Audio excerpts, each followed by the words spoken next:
ఇప్పటి వరకు నా వీడియో చూస్తూ నన్ను సపోర్ట్ చేస్తూ వచ్చిన మీ అందరికీ నా నమస్కారాలు.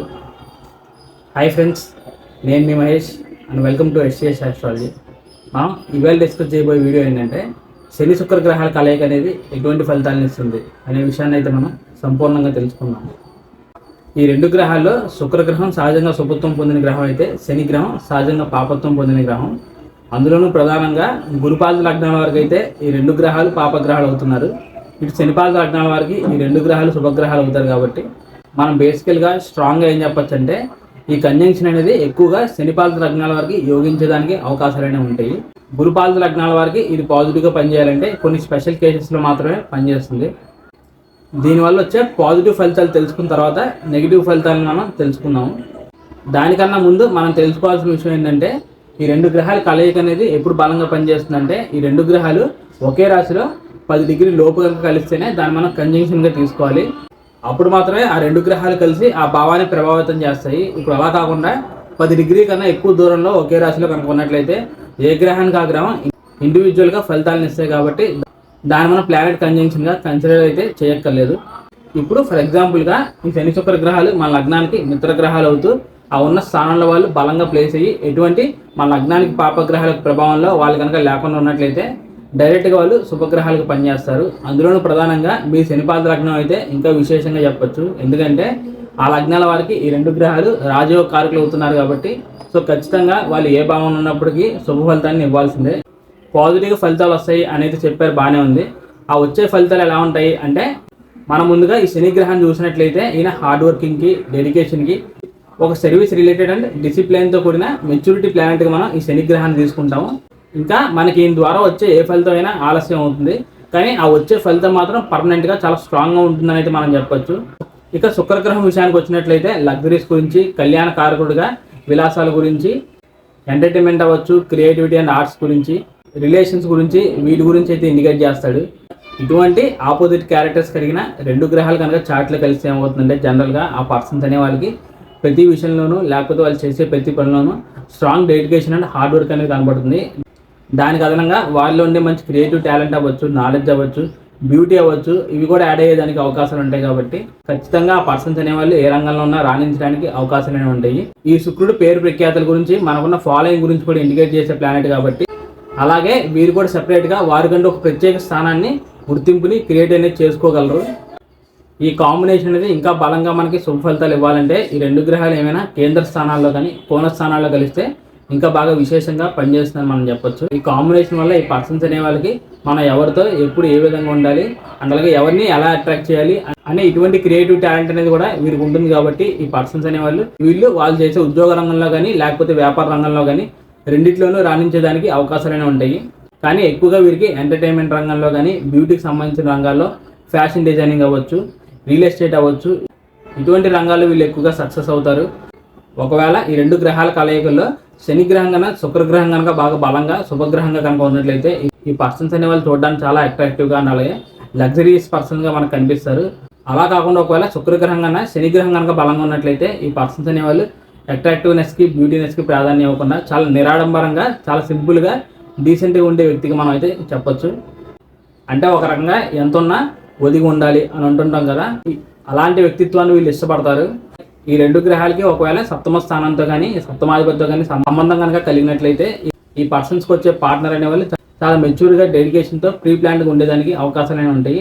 ఒక్కోసారి ఈ కాంబినేషన్ అనేది మ్యారేజ్ విషయంలో చాలా కన్ఫ్యూజన్ని క్రియేట్ చేసినప్పటికీ మ్యారేజ్ అయిన తర్వాత మాత్రం వాళ్ళ మ్యారేజ్ లైఫ్ అనేది చాలా మెచ్యూరిటీతో, చాలా ప్రశాంతంగా, లాంగ్ లాస్టింగ్గా సాగేదానికి అవకాశాలు అనేవి ఉంటాయి అన్నమాట. ఈ విధంగా మనకి ఈ రెండు గ్రహాలు పాజిటివ్గా పనిచేయాలంటే ఆ రెండు గ్రహాలు ఉన్న స్థానం అనేది ఏ గ్రహానికి నీచ పడకుండా ఆ లగ్నానికి పాపగ్రహాల ప్రభావంలో ఈ శని శుక్ర గ్రహాలు ఉండకూడదు. అంటే ఏదైనా గురు ప్రభావంలో కానీ కుజగ్రహ ప్రభావంలో ఈ రెండు గ్రహాలు ఉండకుండా ఉంటే 100% రిజల్ట్ అనేది వారి యొక్క మహర్దశలు, అంతర్దశలు వచ్చినప్పుడు మనకి కనిపిస్తాయి అన్నమాట. ఇప్పుడు అలా కాకుండా ఈ రెండు గ్రహాలు మన లగ్నానికి పాపగ్రహాలుగా ఉన్న, అంటే ఏదైనా గురుపాద లగ్నాల వారికి అవ్వచ్చు, అలాగే వాళ్ళు ఉన్న స్థానంలో బలహీనంగా ఉంటూ పాపగ్రహాల ప్రభావంలో ఈ రెండు గ్రహాలు కనుక ఉన్నట్లయితే అప్పుడు ఈ రెండు గ్రహాలు మనకి వ్యతిరేకంగా పనిచేస్తాయి. ఎప్పుడైతే మనకి ఈ రెండు గ్రహాలు అందులోనూ ఒకే భావంలో వ్యతిరేకంగా పనిచేస్తున్నాయో కంప్లీట్గా మనకి ఆ భావానికి సంబంధించిన ప్రధాన కారకత్వాన్ని దెబ్బతీసేదానికి అవకాశాలు అనేవి ఉంటాయి. ఒకవేళ శని శుక్ర గ్రహాలు లగ్న స్థానంలోనే ఇలా నెగిటివ్గా కనుక ఉన్నట్లయితే ఈ పర్సన్స్ అనేవాళ్ళు ఎంత హార్డ్ వర్క్ చేసినప్పటికీ వాళ్ళు అనుకున్న స్థానానికి రీచ్ అవ్వలేకపోవచ్చు. అలాగే వారికంటూ ప్రత్యేక గుర్తింపు అనేది ఎప్పుడూ లభించదు. వ్యక్తిగతంగా అందులోనూ ప్రధానంగా రిలేషన్స్ విషయంలో ఎప్పుడు వీళ్ళకి ప్రాబ్లమ్స్ అండ్ ఇష్యూస్ అనేవి ఉంటూనే ఉంటాయి. అంటే ఒక రకంగా ఫ్యామిలీ రెస్పాన్సిబిలిటీస్ అవ్వచ్చు, మ్యారేజ్ అయిన తర్వాత దాని యొక్క రెస్పాన్సిబిలిటీ అవ్వచ్చు, అది ఎక్కువగా భారంగా అనిపించడానికి అవకాశాలైనా ఉంటాయి. ఒకవేళ రెండో స్థానంలో ఇలా నెగిటివ్గా ఉంటే ఇందాక చెప్పిన విధంగానే కుటుంబ పరంగా కానీ ఆర్థిక పరంగా కానీ బాగా ఇబ్బందుల్ని ప్రాబ్లమ్స్ని క్రియేట్ చేస్తుంది. అలాగే వారి కుటుంబం నుంచి వీరికి కానీ వీరి నుంచి వాళ్ళ కుటుంబానికి కానీ ఒక మంచి సపోర్ట్ అండ్ బాండింగ్ అనేది ఉండకపోవచ్చు. ఇలా ఈ విధంగా ఈ రెండు గ్రహాలు ఏ భావన ప్లేస్ అయితే ఆ భావాన్ని దెబ్బతీస్తున్నాయి కాబట్టి ప్రధానంగా కేంద్ర స్థానాల్లో కోణ స్థానాల్లో ఉండకపోవడం మంచిది. ఎందుకంటే ఆ స్థానాలు అనేవి మన లైఫ్లో జరిగే ముఖ్యమైన విషయాన్ని ఇండికేట్ చేస్తాయి. అంటే ఒక రకంగా 7th హౌస్ అవ్వచ్చు, సంతానానికి సంబంధించిన పంచమ స్థానం అవ్వచ్చు, మన కెరీర్ని ఇండికేట్ చేసే దశమ స్థానం అవ్వచ్చు. ఇటువంటి స్థానంలో ఉంటే ఆ పర్సన్స్ అనే వారికి ఆయా రంగాల్లో బాగా ఇబ్బందుల్ని ప్రాబ్లమ్స్ని క్రియేట్ చేస్తాయి. అండ్ అలాగే ఆ విషయాల్లో మనకి ఒక కన్ఫ్యూజన్ క్రియేట్ చేయొచ్చు, లేకపోతే ఆ వచ్చే ఫలితాలను బాగా ఆలస్యం చేయడం కానీ, ఒక్కోసారి వచ్చిన ఫలితాలను కూడా మధ్యలోనే బ్రేక్ చేయడం కానీ, ఈ విధంగా స్టడీగా ఉండకుండా ఫలితాలను ఇస్తాయి. కాబట్టి అటువంటి స్థానాల్లో ప్లేస్ అవ్వకపోవడం చాలా మంచిది అనమాట. గురుపాద లగ్నాల వరకు ఈ విధంగా ఈ రెండు గ్రహాలు కలవడం మంచిది కాదు. ఒకవేళ ఒకే భావన ఉన్నప్పటికీ 10 డిగ్రీల లోపు ఉండకుండా ఉంటే చాలా మంచిది. అనుకోకుండా 10 డిగ్రీల లోపు కనుక ఉన్నట్లయితే దాన్ని మనం ప్లానెట్ కంజంక్షన్గా తీసుకుంటాము. సో అప్పుడు మనకు ఖచ్చితంగా ఈ రెండు గ్రహాల మీద మన లగ్నానికి శుభగ్రహాల యొక్క ప్రభావం అనేది ఖచ్చితంగా ఉంటే మంచిది. అది ఉన్నంత మాత్రాన ఆ రెండు గ్రహాలు పాజిటివ్గా పనిచేస్తాయి అయితే నేనైతే చెప్పను. కానీ ఆ రెండు గ్రహాలు ఇచ్చే నెగిటివ్ ఫలితాల యొక్క ప్రభావం అనేది కొంతవరకు తగ్గుతుంది. ఎప్పుడైతే ఈ రెండు గ్రహాలు ఈ విధంగా మనకి నెగిటివ్గా ఉన్నాయో ఒక్కోసారి ఇది హెల్త్ ఇష్యూస్ని కూడా క్రియేట్ చేయొచ్చు. అందులోనూ పర్టికులర్గా ఏదైనా బోన్ రిలేటెడ్ ఇష్యూస్ కానీ లైంగిక పరంగా కానీ ఈ పర్సన్స్ అనే వాళ్ళకి హెల్త్ ఇష్యూస్ అనేవి క్రియేట్ అవుతాయి అన్నమాట. ఇక చివరిగా ఈ కాన్సెప్ట్ గురించి ఇంకా మీకు మోర్ అండర్స్టాండింగ్ రావడానికి ఒక ఎగ్జాంపుల్ తీసుకుని డిస్కస్ చేస్తాను. గురుపాద లగ్నం అయిన ధనుర్ లగ్నాన్ని తీసుకున్నాను. ఒకవేళ లాభంలో శని శుక్ర గ్రహాల కలయిక కనుక ఉన్నట్లయితే ఈ ధనుర్ లగ్నం గురుపాద లగ్నం కిందకు వస్తుంది. కాబట్టి ఆటోమేటిక్గా ఈ రెండు గ్రహాలు పాపగ్రహాలు అవుతున్నారు. ఇక శని గ్రహానికి ద్వితీయ తృతీయాధిపత్యం అండ్ అలాగే శుక్రగ్రహానికి లాభ షష్టాధిపత్యం అనేది ఇక్కడ మనకు వస్తుంది. కానీ ఇక్కడ 11వ స్థానం అనేది తులారాశి అయింది. అందులోని విశేషంగా ఇది శని గ్రహానికి ఉచ్చ స్థానం అయితే శుక్రగ్రహానికి ఇది స్వక్షేత్రం అవుతుంది. కాబట్టి రెండు గ్రహాలు అక్కడ బ్రహ్మాండంగా చాలా బలంగా ఉన్నారు. ఎప్పుడైతే ఈ విధంగా మన లగ్నానికి పాపగ్రహాలైనా శుభగ్రహాలైనా ఏదైనా స్వక్షేత్రంలో కానీ ఉచ్చరాశిలో కనుక ఉన్నట్లయితే అది అసలు తిరుగులేదని మనం చెప్పచ్చు. ఆ రెండు గ్రహాలు శుభత్వంతో పాపత్వంతో సంబంధం లేకుండా వారి వారి అంతర్దశలు కానీ మహర్దశలు కానీ వచ్చినప్పుడు అద్భుతంగా ఎక్కువ శాతం పాజిటివ్గానే పనిచేసేదానికి అవకాశాలు అనేవి ఉంటాయి. ఎప్పుడైతే మనకి ఈ విధంగా ద్వితీయ తృతీయాధిపతి అనేవాడు ఉచ్చ స్థానంలో ఉంటాడో ఆ పర్సన్స్ అనే వాళ్ళకి ముందుగా వాళ్ళ ఫ్యామిలీ బ్యాక్గ్రౌండే చాలా హై ఫ్యామిలీ బ్యాక్గ్రౌండ్ మనం చెప్పొచ్చు. అంటే మంచి ఉన్నతమైన కుటుంబంలో ఆ పర్సన్స్ అనే వాళ్ళు జన్మించడానికి అవకాశాలు ఉంటాయి. అండ్ అలాగే వారికి ఎటువంటి సందర్భంలోనూ ఎటువంటి కష్టంలోనూ అసలు ఆర్థికంగా ఇబ్బందులు అనేవి అసలు రావు. కుటుంబ పరంగా మంచి స్ట్రాంగ్ సపోర్ట్ అండ్ బాండింగ్ అనేది ఉండేదానికి అవకాశాలు ఉంటాయి. అండ్ అలాగే ఎప్పుడైతే తృతీయాధిపతి అనేవాడు ఉచ్చస్థానంలో ఉంటాడో ఆ పర్సన్ చేసే self efforts and hard work ద్వారా వాళ్ళు సక్సెస్ని అచీవ్ చేస్తారు. లాభ షష్టాధిపతి అయిన శుక్రుడి విషయానికి వచ్చినట్లయితే షష్టాధిపతి ఇక్కడ మనకు ఉచ్చస్థానంలో ఉన్నాడు. కాబట్టి ఈ పర్సన్స్ అనే వాళ్ళకి ఆటోమేటిక్గా శత్రువుల మీద విజయం అనేది వస్తుంది. అంటే శత్రువులు అంటే ఓన్లీ ఆ ఉద్దేశంతోనే మనం చూడకూడదు. మన ఉద్యోగ రంగం నుండే కాంపిటీటర్స్ని కూడా మనం ఈ విధంగా చూడాలి. ఈ విధంగా శత్రు విజయంతో పాటు ఈ 6వ స్థానం అనేది సర్వీస్ రిలేటెడ్ హౌస్గా చెప్తాం. కాబట్టి సో అటువంటి స్థానానికి సంబంధించిన అధిపతి కూడా మనకి ఎగ్జాల్టేషన్ ఉన్నాడు. కాబట్టి ఈ పర్సన్స్ అనేవాళ్ళు ఏ రంగంలో ఉన్నప్పటికీ రాణిస్తారు. అలాగే ఇక్కడ లాభాధిపతి శుక్రుడు స్వక్షేత్రంలో లాభంలో ఉన్నాడు. కాబట్టి ప్రధానంగా వీరికి ఈ శుక్రగ్రహం యొక్క మహర్దశలు అంతర్దశలు వచ్చినప్పుడు ఆ పర్సన్ చేసే హార్డ్ వర్క్కి సెల్ఫ్ ఎఫర్ట్స్కి వాళ్ళు అనుకున్న గోల్ కానీ లేకపోతే ఏదైనా సక్సెస్ని అచీవ్ చేయడం కానీ ఇటువంటి శుభ ఫలితాలు అనేవి ఈ శుక్రుడు యొక్క ట్రాన్సిట్స్లో మనకైతే కనిపిస్తాయి అన్నమాట. ఫైనల్గా ఇక్కడ మనం గమనించినట్లయితే ఇక్కడ 11th హౌస్ అనేది పూర్తిగా శుభత్వం పొందింది. కాబట్టి 11వ స్థానానికి సంబంధించిన ప్రధాన కారకత్వాలు అంటే మనకున్న సిబ్లింగ్స్ అవ్వచ్చు. దీనివల్ల మనకేమవుతుందంటే సోదర భావం అనేది చాలా బలంగా ఉంది. అలాగే మనకన్నా మన తోబుట్టులే జీవితంలో బాగా హై లెవెల్లో మంచి పేరు ప్రఖ్యాతులతో కూడా ఉండేదానికి అవకాశాలు అనేవి ఉంటాయన్నమాట. ఫైనల్గా ఇక్కడ ఈ రెండు గ్రహాలకి శత్రు లగ్నమైన ధనుర్ లగ్నానికి వీళ్ళు స్వక్షేత్రంలో ఉచ్చ స్థానంలో ఉండడం వల్ల పాపగ్రహాలు అయినప్పటికీ ఈ రెండు గ్రహాలు బాగా శుభ ఫలితాలను ఇస్తున్నాయి.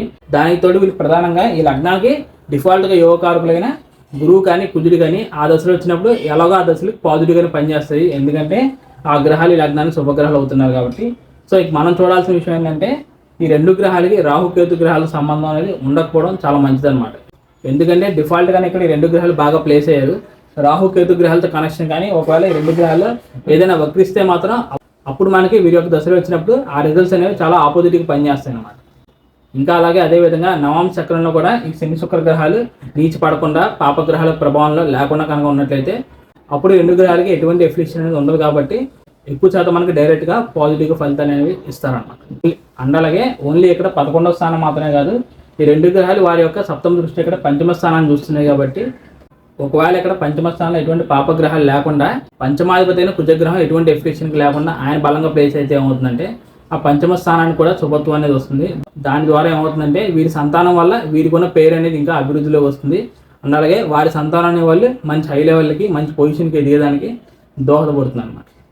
మనం ఈ కాన్సెప్ట్ గురించి ఇంకా డెప్త్గా అనాలిసిస్ చేయాలంటే ఈ 2 గ్రహాలు ఎన్ని డిగ్రీల దగ్గర ఉన్నాయి, అండ్ అలాగే ఈ తులారాశిలో ఇంకా ఏమైనా గ్రహాలు ఉన్నాయా, ఆ ఉన్న గ్రహాలు పాపగ్రహాల శుభగ్రహాల, ఈ శని శుక్ర గ్రహాన్ని ఏ గ్రహాలు చూస్తున్నాయి, అండ్ అలాగే వీరు ఇంకా ఈ చాట్లో ఏ గ్రహాన్ని ప్రభావితం చేస్తున్నారు, నవాంశలో ఈ 2 గ్రహాలు ఎలా ఉన్నాయి, వీరి యొక్క మహాదశలు అంతర్దశలు మనకి ఎప్పుడు వచ్చినాయి అని ఈ విధంగా మనం కంప్లీట్గా అనాలిసిస్ చేసిన తర్వాత మాత్రమే ఫైనల్గా మనం ఈ 2 గ్రహాలు ఎంతవరకు పాజిటివ్గా పనిచేస్తున్నాయి, అండ్ అలాగే ఎంతవరకు మనకి నెగిటివ్గా పనిచేస్తాయి అనే విషయానికి అయితే మనం రావాలన్నమాట. ఇది ఫ్రెండ్స్ నా వీడియో అనేది మన జాతక చక్రంలో శని శుక్ర గ్రహాలు కలిస్తే జనరల్గా ఫలితాలు అనేవి ఎలా ఉంటాయి అనే విషయం గురించి, ఈ కాన్సెప్ట్ గురించి అయితే మీకు ఒక బేసిక్ అండర్స్టాండింగ్ అనేది వచ్చిందని నేను భావిస్తున్నాను. ఇంకా దీనికి సంబంధించి ఇంకా ఏదైనా మీకు డౌట్స్ అనేవి క్రియేట్ అయితే మీరు తప్పకుండా కమెంట్ అయితే చేయండి. అండ్ అలాగే ఈ 2 గ్రహాల యొక్క కలయిక అనేది ఎటువంటి ఫలితాలు ఇస్తుంది అనే ఒక మీ అభిప్రాయాన్ని కూడా తెలియజేయండి. ఒకసారి మనం ప్రీవియస్ వీడియోస్కి వచ్చిన కామెంట్స్ ఏంటో ఒకసారి చూద్దాం. ప్రీవియస్ వీడియో కామెంట్స్ చూసినట్లయితే జాతకంలో గురువు వక్రించాడా లేదా అని ఎలా తెలుసుకోవాలి సార్? ఓకే, మీరు చార్ట్ అనేది ఓపెన్ చేయగానే గురుగ్రహం మీదే ఒక బ్రాకెట్ సింబల్ కానీ లేకపోతే ఆర్ అని ఒక సింబల్ కానీ కనుక ఉన్నట్లయితే గురుగ్రహం వక్రించాడని మనం అర్థం చేసుకోవాలి.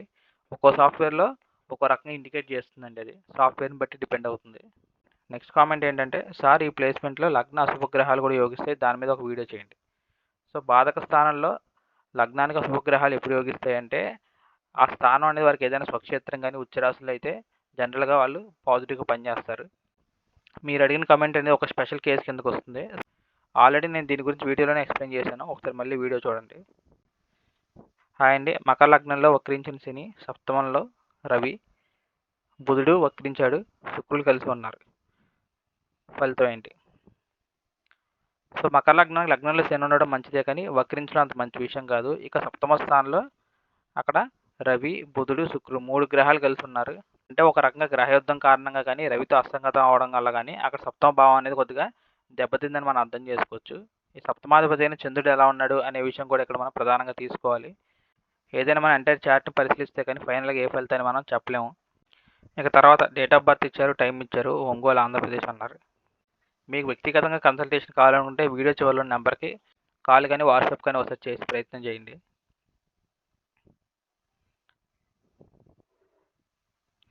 సార్ బాధక స్థానం ఖాళీగా ఉంటే మంచిదని చెప్పండి. నాకు తెలిసినంత వరకు డెఫినెట్గా బాధక స్థానం ఖాళీగా ఉంటేనే మంచిదండి. తర్వాత సరిగ్గా చెప్పారండి, నా గురువు శని 3వ ఇంట్లో ఉన్నారు, నాది తుల లగ్నం. ఓకే, థ్యాంక్ యూ అండి. తర్వాత రెట్రోగేట్ టాపిక్స్ డీటెయిల్స్గా videos more please sir waiting your answer. నేను ఆల్రెడీ ప్రతి గ్రహం వక్రిస్తే ఆ రిజల్ట్స్ అనేవి ఎలా ఉంటాయని డీటెయిల్గా సపరేట్గా వీడియోస్ అనేవి చేయడం జరిగింది. ఆ ప్లేలిస్ట్ అనేది మీకు ఇక్కడ షేర్ చేస్తాను, ఒకసారి చూడండి.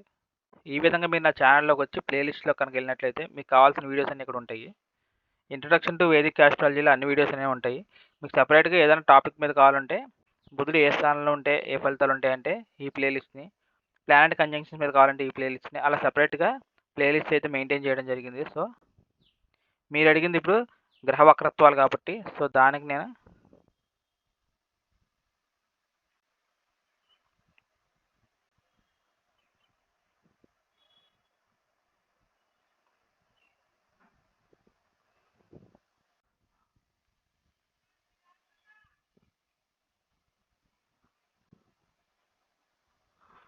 సో ఇక్కడ ఉంది కదండి రెట్రోగ్రేడ్ ప్లానెట్స్ అని.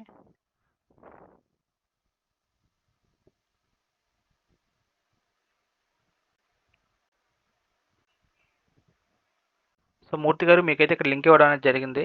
ఈ లింక్లోకి వెళ్ళి ప్రతి వీడియో వక్రిస్తే ఫలితాలు ఎలా ఉంటాయి అని అయితే చూడండి. తర్వాత గురువు గారు మీరు బాగానే చెప్తున్నారు, అయితే మీరు అంకెలు కూడా తెలుగులోనే చెప్పండి, వీలైనంతవరకు తెలుగు, వీలైనంతవరకు ఇంగ్లీష్ పదాలు వాడకండి. ఓకే అండి, నేనైతే ఎక్కువగా మీకు వీడియోలు తెలుగులోనే అందించడానికి ప్రయత్నం చేస్తాను, కానీ ఒక్కొక్క సందర్భంలో ఆ సిచ్యువేషన్ తగ్గట్టుగా ఒక్కోసారి ఇంగ్లీష్ పదాలు అనేవి వాడాల్సి వస్తుంది. ఇది ఒకసారి అర్థం చేసుకోగలరు. సో మళ్ళీ ఈ వీడియో కూడా ఇదే కామెంట్ పెట్టారు. ఓకే అండి, ఇక్కడ నుంచి అయితే నేనైతే ప్రయత్నం అయితే చేస్తాను. సో ఈ ఫ్రెండ్స్ మనకు వచ్చిన కమెంట్స్ అనేవి సో వీడియో చివరి వరకు చూసినందుకు మీరు అందరికీ ధన్యవాదాలు. ఇక చివరిగా మీలో ఎవరికైనా మీ బర్త్ చార్ట్లో గ్రహ కలయికలు అనేవి ఎలా ఉన్నాయి, ఏ గ్రహాలు యోగిస్తున్నాయి, ఏ గ్రహాలు యోగించట్లేదు అనే విషయాన్ని మీరు వ్యక్తిగతంగా తెలుసుకోవాలంటే ఈ స్క్రీన్ మీద కనిపిస్తున్న నెంబర్కి వాట్సాప్ ఆర్ కాల్ చేయండి. నేను వచ్చే అప్కమింగ్ వీడియోస్లో మరిన్ని ఇంట్రెస్టింగ్ వీడియోస్తో మీ ముందుకు వస్తాను. అప్పటి వరకు bye friends, see very soon, Jai Hind.